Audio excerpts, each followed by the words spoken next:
말씀은 마가복음 10장 32절에서 45절의 말씀입니다. 신약성경 70이면 마가복음 10장 32절에서 45절의 말씀입니다. 우리 하나님 말씀을 제가 한 절, 여러분들이 한 절 교독하시겠습니다. 예루살렘으로 올라가는 길에 예수께서 그들 앞에 서서 가시는데 그들이 놀라고 따르는 자들은 두려워하더라. 이에 다시 12 제자들을 데리시고 자기가 당할 일을 말씀하여 이르시되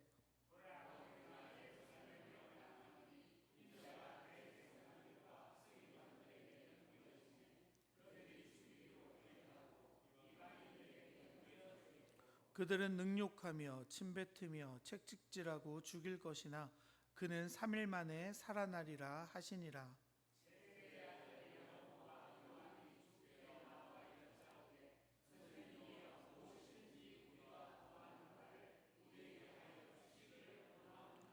이르시되 너희에게 무엇을 하여 주기를 원하느냐?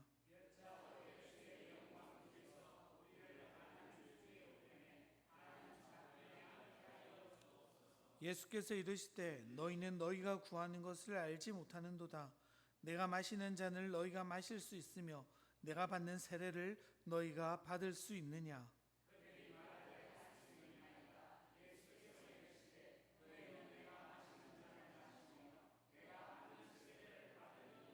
내 좌우편에 앉는 것은 내가 줄 것이 아니라 누구를 위하여 준비되었든지 그들이 얻을 것이니라.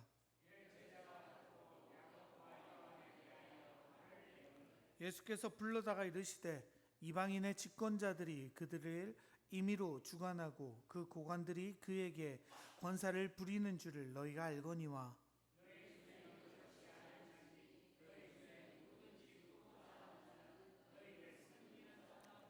너희 중에 누구든지 으뜸이 되고자 하는 자는 모든 사람의 종이 되어야 하리라. 인자가 온 것은 섬김을 받으려 함이 아니라 도리어 섬기려 하고 자기 목숨을 많은 사람의 대속물로 주려 함이니라. 아멘. 할렐루야. 오늘도 예배를 사모하며 주님 앞에 나오신 우리 명강의 성도 여러분 환영하고 축복합니다. 우리 앞뒤 좌우로 인사 나누실까요? 은혜로운 하루 됩시다. 이렇게 인사합시다. 네, 감사합니다. 주님의 은혜를 날마다 누리는 우리 명강의 성도님들 되시기를 간절히 축원합니다. 이 시간도 참으로 주님의 말씀이 우리 가운데 전해질 때 우리에게 은혜가 임하길 원하는데요. 그것이 우리의 감정이나 기분이 아니라 정말로 주님이 원하시는 방향 속에 우리의 인생이 맞춰지고 우리의 삶의 걸음이 맞춰지는 역사가 일어나기를 바랍니다. 저희 아내가 사상 쪽에서 일을 하고 있는데요. 직장을 옮긴 지 얼마 안 되었을 때 아내 회사로 제가 방문할 일이 있었습니다. 이쪽 동네 지리를 잘 몰라가지고 이렇게 내비게이션을 쳐서 이렇게 가고 있는데 길이 좀 이상한 거예요. 제가 원하던 아는 길로 이렇게 인도하지 않는 겁니다. 그래서 이렇게 부산 시민공원을 넘었는데 계속 내비게이션이 위치를 잘못 가십니다. 이렇게 경로 탐색을 다시 합니다. 막 이렇게 하는 거예요. 근데 얘가 어디까지 인도하냐면 백양터널로 저를 이렇게 인도하는 겁니다. 사상인데. 그래가지고 이상하다. 내가 모르는 길이 분명히 있나 보다 싶어서 백양터널 이렇게 지나갔습니다. 길이 점점 이상하게 가는 겁니다. 그래서 너무 이상해가지고 차를 잠시 세워서 딱 내비게이션을 봤는데 같은 업체의 다른 장소를 제가 검색했던 거예요. 아내는 사상에 있는데 그 업체는 강서구에 있었던 거죠. 그러니까 완전히 제가 엉뚱하게 이렇게 목적지를 찍고 났더니 이렇게 잘못된 길로 수습할 수 없는 데까지 이렇게 가게 되어지는 일들이 있었습니다. 여러분, 이런 일들이 우리 가운데 일어나지 않습니까? 시작을 잘못했다라는 의미로 우리는 첫 단추를 잘못 끼웠다라고 이야기하죠. 오늘의 설교의 제목도 그렇지 않습니까? 잘못 끼운 첫 단추인데요. 우리 인생에서 첫 단추를 바르게 끼우는 것이 사실 너무나도 중요하죠. 특히나 우리 신앙생활에서 첫 단추를 잘못 끼우게 되면요, 정말로 큰일 나버리는 경우들이 많이 있습니다. 예를 들면 그런 거죠. 한 사람이 있습니다. 예배도 너무 잘 드리고요, 전도도 잘하고 누구보다 신앙생활도 열심히 하고 세상 가운데서도 막 이렇게 칭찬받은 일들을 너무 많이 해가지고 거기에 감동받아서 한 사람이 물어보는 거예요. 야, 너 무슨 교회 다니는데? 근데 사람 대답하는 겁니다. 나 신천지. 이러면 여러분, 그가 하는 열심과 노력들이 의미가 있어집니까? 아니죠. 아무짝에도 쓸모 없어지는 겁니다. 그는 그의 열심을 내었고 그의 가고 싶어하는 방향대로 걸어가다 결국 그 결과가 끔찍해지게 되어져 버리는 거죠.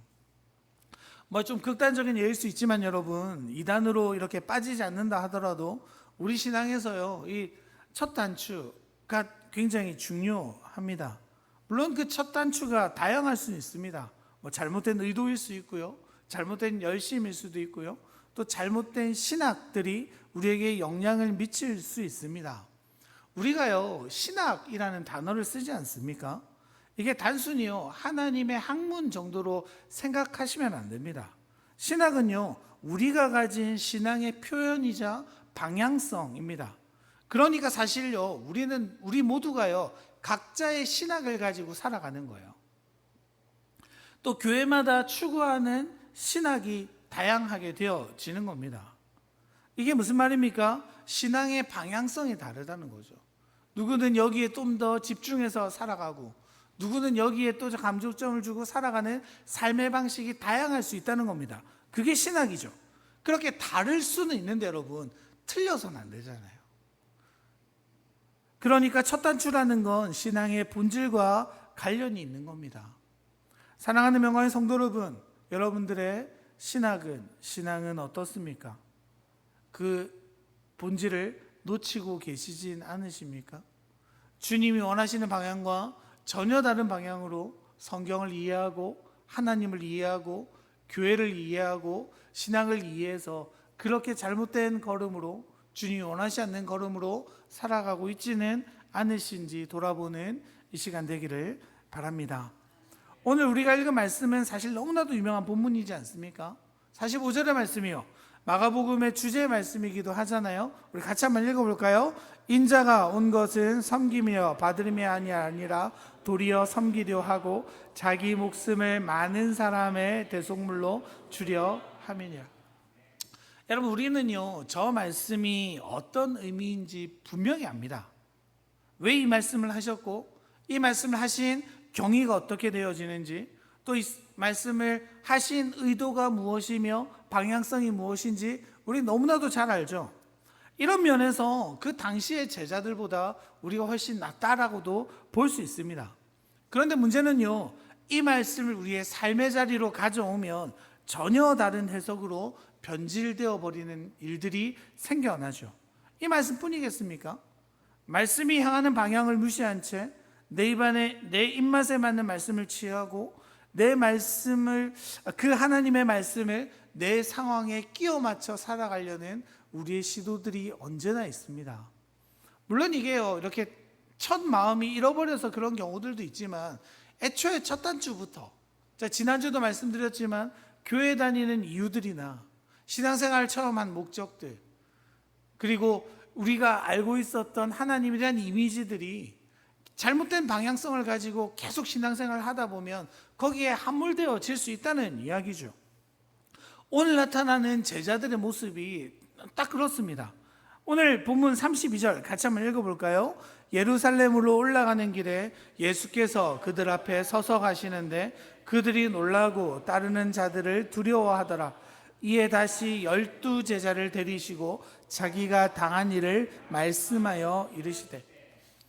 여러분, 마가복음에서요 10장에 처음으로 예수님이 가시는 그 목적지 예루살렘이란 표현을 분명하게 사용하고 있습니다. 예수님의 목적지가 어딘지를 성경은 말하면서요, 주님께서도 그곳에서 어떤 일을 당할지 분명히 말씀하고 계십니다. 이제까지 어떻게 말씀하셨어요? 비유로 말씀하시고 돌려서 말씀하시고 제자들이 좀 애매하게 알 수 있도록 힌트를 주셨는데 이제 주님은 숨기지 않으십니다. 그 주님이 예루살렘에서 하시는 일이 뭡니까? 우리 오늘에 보면 33절, 34절 읽어볼까요? 보라, 우리가 예루살렘에 올라가노니 인자가 대제사장들과 서기관들에게 넘겨짐에 그들이 죽이기로 결의하고 이방인들에게 넘겨주겠고 그들은 능욕하며 침뱉으며 채찍질하고 죽일 것이나 그는 3일 만에 살아나리라 하시니라. 여러분, 주님이 제자들에게 이제 드러내놓고 분명하게 죽어 가시는 그 길을 명확하게 드러내시죠. 더 이상 비유로 말씀하지 않으십니다.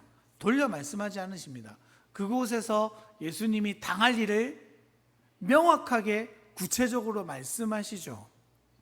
이제 왜 그렇습니까? 때가 된 거예요. 주님은 이제 예루살렘으로 들어가시는 그 순간을 앞두고 계십니다. 그래서 제자들에게 더 이상 숨기지 않으시는 거죠. 분명히 보여주시는 거예요. 제자들아, 우리가 어디로 가게 될 거고, 또 우리가 무슨 일을 당하게 될 거고, 또 이후에 어떤 영광을 보게 될지 주님은 이제 제자들에게 온전함으로 보여주십니다. 예루살렘을 앞두고 제자들의 반응이 32절에 나타나지 않았습니까? 그들이 놀라고 따르는 자들은 두려워했더라. 그렇죠. 사실 예루살렘에서 당할 일들은요, 두렵고 놀라운 길입니다. 고통스러운 길이죠. 생각해 보세요. 주님이 당하셔야 하는 고난이 얼마나 대단합니까? 침뱉음을 당하고 채찍질을 당하며 능욕을 받아야 되는 그 수치스러운 일들을 감당하셔야 합니다. 그래서 주님께서도요, 겟세마네에서 기도하실 때 얼마나 힘들어하시며 괴로워했는지 우리 너무나도 잘 알지 않습니까? 그것처럼 제자들도 두려워하고 놀랐다라고 성경은 기록하지만, 그런데 놀라운 점은요, 그 두려워한 이유와 방향이 예수님과는 전혀 다르다는 겁니다. 여러분, 우리가 그걸 어떻게 알 수 있습니까? 바로 다음 야고보와 요한의 모습 때문이죠. 야고보와 요한이 그 말씀을 하신 직후에 주님을 찾아옵니다. 그리고 요청하지 않습니까? 예수님, 우리가 구하는 것을 좀 들어주세요. 우리가 요청할 건데 그 소원을 좀 이루어 주셨으면 좋겠습니다 라고 말씀을 드립니다. 그리고 주님 말씀하시죠. 그래, 내가 너희에게 무엇을 하여 주기를 원하느냐. 주님이요, 여러분, 꿈에 나타나셨어요. 그리고 여러분에게 말씀하시는 거예요. 얘들아, 얘야, 내가 너에게 무엇을 이루어 주기를 원하느냐. 뭐 요구하실래요, 여러분? 다양하게 있겠죠. 맞아요. 다양하게 있을 겁니다. 뭐 많을 겁니다. 아니면 너무 놀래가지고 아무것도 말하지 못하실 수도 있죠. 여러분, 놀라운 점은요, 주님께서는 우리에게 이루어 주시기를 원하시는 분이에요. 야고보와 요한이 주님을 찾아와서 주님께 요청드릴 때 주님은요, 그래, 네가 뭐라 하는지 들어보자. 내가 너에게 무엇을 해줄지 내게 한번 말해봐. 이렇게 우리에게 다가오시는 분입니다. 그런데 그것이 정말로 우리에게 유익이 되는 때에 주님은 그 요청을 들어주시는 분이시죠. 야고보와 요한 입장에서는 얼마나 신이 났겠어요. 주님, 내가 주님 앞에 이걸 딱 얘기하면 주님 들어주시면 너무 좋겠다. 사실 이 질문을 하려 찾아온 것조차 좀 이상하지 않습니까? 주님, 방금 무슨 얘기하신 거예요?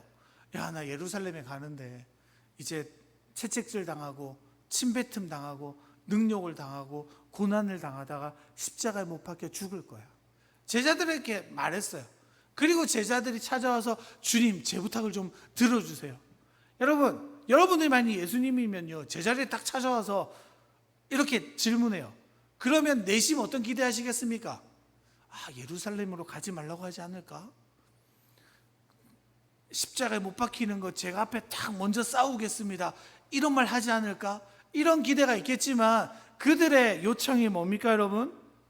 37절이죠. 여짜오되 주의 영광 중에서 우리를 하나는 주의 우편에 하나는 좌편에 앉게 하여 주옵소서. 그러니까 우리의 상식을 완전히 뛰어넘는 말 아닙니까? 지금 뭐라고 이야기하는 거예요? 예수님, 예루살렘에 가면요, 나를 좀 높은 자리에, 하나는 총리에 앉혀주시고 하나는 좀 이렇게 부총리 이렇게 앉혀주세요, 이렇게 말하는 꼴이죠. 야고보와 요한이 그토록 원하는 게 뭡니까? 영광 중에 예루살렘에 임할 새로운 나라입니다. 그곳에서 자신들이 한 자리 차지하게 해주세요라는 요청을 지금 주님 앞에 드리는 겁니다. 그러니까 여러분, 32절에 아까 보았던 제자들이 놀라움과 두려움은요, 십자가를 바라보는 게 아니에요. 예수님의 말씀을 듣고 그 길이 얼마나 힘들고 고통스러운지를 보고 두려워하고 슬퍼한 것이 아니라는 겁니다. 그들이 기대하는 건 뭡니까? 이제 로마와의 전쟁이 이루어질 거야. 그러니까 예수님께서 예루살렘에 가시기만 하면 전쟁을 일으키시고 승리하게 될 거야. 그럼 우리는 새로운 나라에서 새로운 이스라엘을 만들어서 그곳에서 높은 자리에 차지하게 될 거라는 욕망들이 그대로 투영되어지는 겁니다. 여러분, 우리가 잘 알지만 완전히 잘못된 전제이지 않습니까? 그리고 방금 주님께서 어떤 일을 당하시겠다고 주님 말씀하셨잖아요. 그러니까 지금 이 제자들은 어떻습니까? 자기들이 무엇을 잘못 청하고 있는지도 알지 못하는 거죠. 여러분, 생각해보면 그렇지 않습니까? 우리 마가복음 지금 10장 이렇게까지 왔잖아요. 예수님이 나 로마에 가서 정권을 가져올 거야 라고 말하신 적이 한 번도 있습니까? 없습니까? 없어요. 주님은 지상 낙원에 대해서 말씀하신 적이 한 번도 없습니다. 그런데 그들은 어떻게 생각하는 거예요? 예수님께서 하나님 나라가 임했다라고 하셨으니까 하나님이 이 땅에 새로운 나라를 만드시겠지. 그러면 내가 떵떵거리며 살아갈 수 있는 그 나라가 임할 거야. 저 예수에게는 놀라운 능력도 있고 힘도 있고 지금 따르는 많은 무리들도 있으니까 그들을 선동해서 전쟁을 일으키기만 하면 우린 이겨낼 수 있을 거야. 자기들 마음대로 예수님을 그렇게 판단하고 평가하고 쫓아왔다는 사실이 이렇게 드러나게 되어지는 겁니다. 그러니까 주님 뭐라고 말씀하시는 거예요? 38절 읽어볼까요? 예수께서 이르시되 너희는 너희가 구하는 것을 알지 못하는도다. 내가 마시는 잔을 너희가 마실 수 있으며 내가 받는 세례를 너희가 받을 수 있느냐. 여러분, 그들의 모습이죠. 너희가 지금 뭘 구하는지도 알지 못해. 이게 지금 제자들의 상태란 말입니다. 주님을 쫓습니다. 난 모든 걸 버리고 주님을 쫓았어요 로 말했던 그 베드로와 나머지 12제자들의 실상은 어떻습니까? 버린 것 같지만 주님을 따랐을 때 더 큰 이득이 올 거야. 저 예수를 쫓아가면 내 인생이 펴질 거야 라는 기도로 쫓았다는 게 드러나는 거죠. 그래서 주님이 하시는 그 말씀, 내가 마시는 잔을 너희가 마실 수 있으며 내가 받는 세례를 너희가 받을 수 있으냐라고 질문했을 때 그들이 뭐라고 말합니까? 그럼요, 할 수 있습니다 라고 말하잖아요. 그런데 여러분, 그들이 어떻게 합니까? 정말로 따라가나요? 그 길을 쫓아가나요? 아니죠. 다 뿔뿔이 흩어져요. 도망가요. 부정해요. 예수님이 없는 것처럼 다시 돌아가는 그들의 삶으로 돌아가는 것들을 우리가 너무나도 잘 알지 않습니까? 여러분, 그러면 지금 주님이 말씀하시는 내가 마시는 잔, 내가 받는 세례가 뭘 의미합니까? 마가복음 14장 36절이요. 이르시되 아빠 아버지여, 아버지께서는 모든 것이 가능하오니 이 잔을 내게서 옮기시옵소서. 그러나 나의 원대로 마시옵고 아버지의 원대로 하옵소서 하시고. 여러분, 주님께서도요 그 잔을 꺼려 하셨습니다. 그런데 제자들은 당당히 할 수 있습니다 라고 선언하고 있죠. 여러분, 예수님이 말씀하시는 잔이 뭡니까? 죄인들을 구원하시기 위해 지셔야 하는 고난의 잔이죠. 그 잔과 세례는요, 예수님께서 십자가에서 감당하셔야 하는 그 고통을 이야기하고 있습니다. 그러니까 처음부터 주님께서 지실 잔은요, 주님이 말씀하시는 그 영광은요, 예수님께로 향해 있는 겁니까? 그렇지 않죠. 하나님의 나라를 위함이죠. 그리고 지금도 죄악 가운데 하나님과 원수된 우리를 위한 그 잔을, 그 세례를 위해 이 땅 가운데 오셨다라고 말하는 겁니다. 사실 여러분, 주님이 말씀하신 그 영광에 예수님 자신은 완전히 빠져 계시는 거죠. 여러분, 그렇게나 강조하셨습니다. 앞서서도 계속해서 말씀하셨잖아요. 또 지금도 이제 드러내놓고 말씀하시는데도 그들은 어떻습니까? 여전히 자기 생각에서 헤어나오지 못하고 있죠. 그러니까 어때요? 그들의 질문도 그들의 대답도 나중에 그들의 행동 역시 다 틀릴 수밖에 없는 거죠. 왜냐하면 그들은 주님이 누구신지 왜 오셨는지 전혀 알지 못하기 때문입니다. 정말로 주님을 따랐던 그 첫 단추가 잘못 끼워지니까요, 그들의 주님을 따르는 삶 전체가 이상해져 버리는 거죠. 사랑하는 명화의 성도 여러분, 우리가 쫓아가는 예수님은 어떤 분이십니까? 여러분들이 아는 예수님은 어떤 분이십니까? 예수님을 쫓을 때 우리가 누리는 그 복이라는 건 과연 무엇입니까?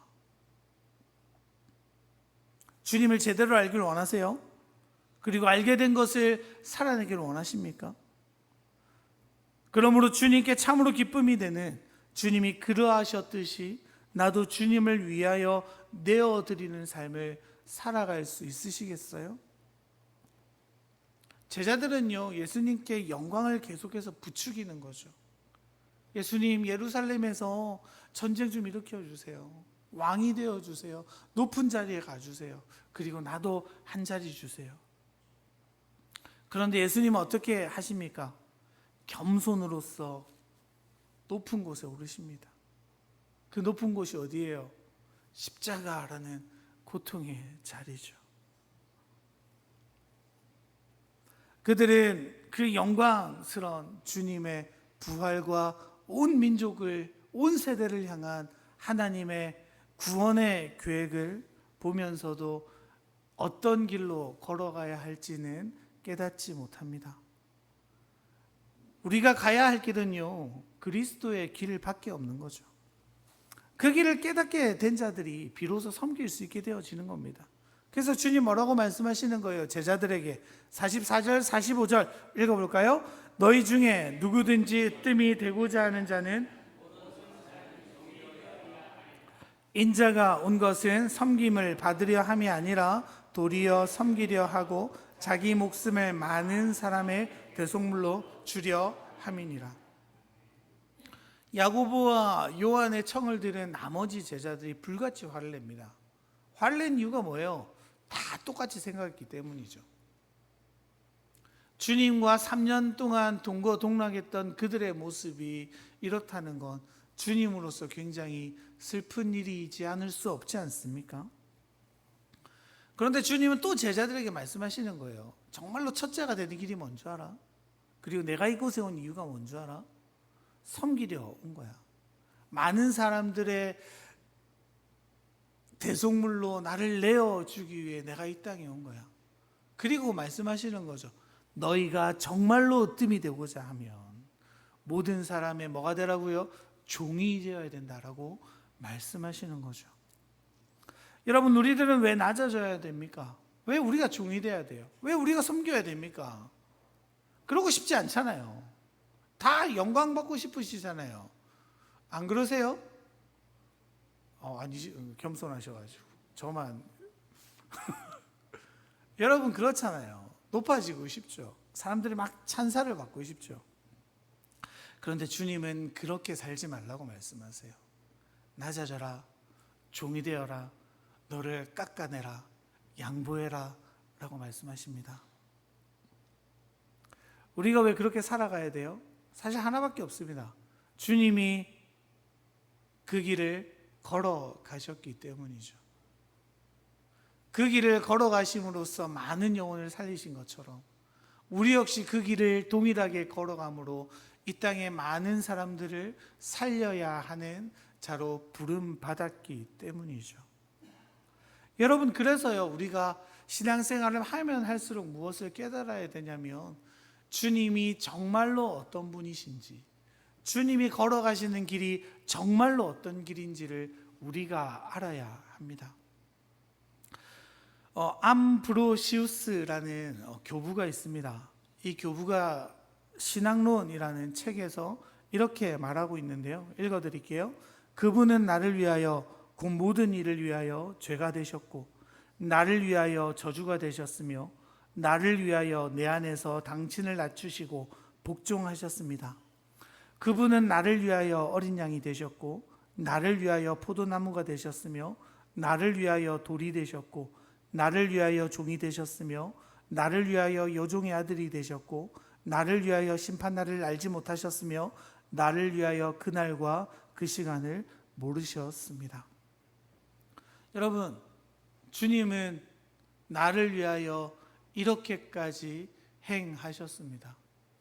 이유가 뭐예요? 그게 주님의 사명이기 때문이죠. 그게 주님의 사랑이기 때문이죠.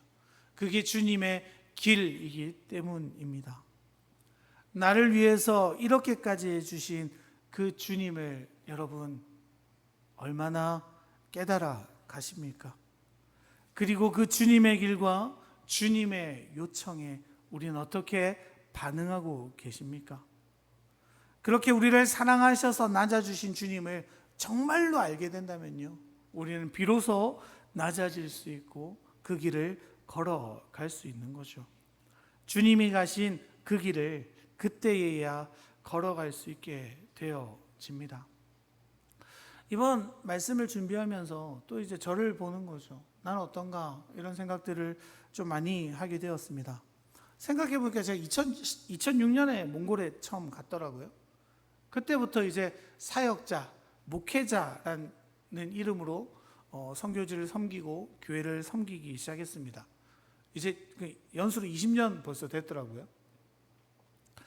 그 20년 동안에 나는 어떤가? 나는 그 하나님의 본질을 지켜나가고 있는가라는 생각들이 들었습니다.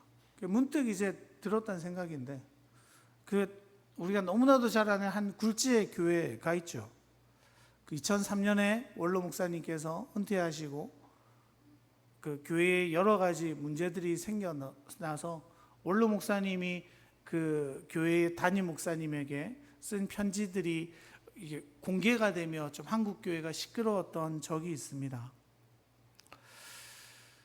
그 원로 목사님께서 담임 목사님에게 내가 너에게 질문한다라고 하면서 10가지 질문을 던지시고 심사숙고해서 우리가 이 이야기를 좀 나눴으면 좋겠다라는 글들이 있었는데요. 그 질문에 앞서서 그 목사님이 이렇게 말합니다. 나는 당신과 만나 다음 몇 가지 질문을 통해 너의 진심이 어디에 있는지, 너의 정체가 정말 무엇인지 다시 한번 확인해야겠다는 생각을 하게 되었다. 이렇게 하면서 10가지 질문들을 막 하는 거예요. 네가 왜 정치권에 맞닿아 있는가? 너의 설교는 어떤가? 너의 비전은 어떤가? 이런 질문들을 하는데 그 중에 6번 질문이었습니다. 이게 제 마음을 계속 울리더라고요. 양떼를 위해 목숨을 버리는 선한 목자의 양심을 가지고 고민하고 있는지를 묻고 싶다. 사람에게 멸시당하고 사회에서 버림받으면서 교회를 마지막 보루로 생각하고 목회자의 따뜻한 손길을 기다리는 불쌍한 사람들이 교회 안에도 부지기수로 많다. 그들을 위해 당신이 무엇을 해주고 있다고 생각하는가? 강단에서 몇 마디 하는 립 서비스는 가증스러운 짓이라고 생각하지 않는가? 밖으로 노는 시간을 절약해서 주님이 가까이 두기를 원하시는 이런 자들과 함께 웃고 함께 울어주는 목회자가 진정한 주의 종이요 제자라고 생각하지 않는가? 이 글들을 어제 밤늦게 이렇게 읽어가면서 문득 그런 생각이 드는 겁니다. 주님께서 정말로 내게 질문하시면 얼마나 부끄럽고 두려울까라는 생각들이 들었습니다. 그리고 어제 밤에 또 다시 기도하고 결단하는 시간들이 있었는데요. 아무리 생각해도 그렇죠. 말씀 앞에 바로 서기를 원하는가? 나는 바로 알기를 원하는가? 바로 전하기를 원하는가? 그리고 함께 그 예수의 길을 걸어가는 우리가 되기를 원하는가라는 생각들이 계속해서 들어가는 겁니다. 여러분, 그 원로 목사님이 그 담임 목사에게 던지는 질문, 네 정체가 무엇인가? 그 질문에 어떤 의도가 담겨 있는 거예요. 네가 이 큰 교회에 오려고 한 이유가 뭐야? 한국의 대표되는 이 교회에 오려는 그 목적이 뭐냐? 그러니까 이 목사님은 뭘 의심하는 거예요? 첫 의도를 의심하는 거죠. 사랑하는 영광의 성도 여러분, 주님이 어쩌면 우리에게 동일하게 질문하실 수 있습니다. 사랑하는 아들아, 사랑하는 딸아, 너의 정체가 무엇이냐? 예수를 따른다라고 말하지만 네가 나를 따랐던 처음 목적이 무엇이냐? 넌 나를 얼마나 바르게 알고 바르게 사랑하고 바른 길로 걸어가기를 원하느냐? 사랑하는 영화의 성도 여러분, 정말로 사랑을 담아 여러분들에게 말씀드립니다. 주님의 길을 걸어가기를 원하십니까? 그 길이 내가 원하지 않는 길이라 하더라도요.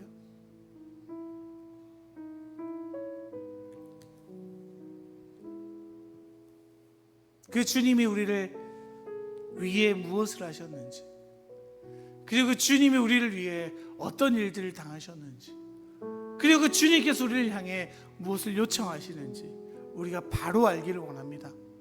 그리고 그 바로 알아낸 것들을 바로 살아가는 우리가 되기를 간절히 바랍니다. 우리 시간 결단하며 이 시간 찬양하며 나갔으면 좋겠습니다. 그 주님의 길을 온전히 걸어가기를 원합니다. 우리가 참 주님 안에 붙들음 속에 있기를 원합니다. 고백하며 함께 찬양하며 기도하며 나갈까요?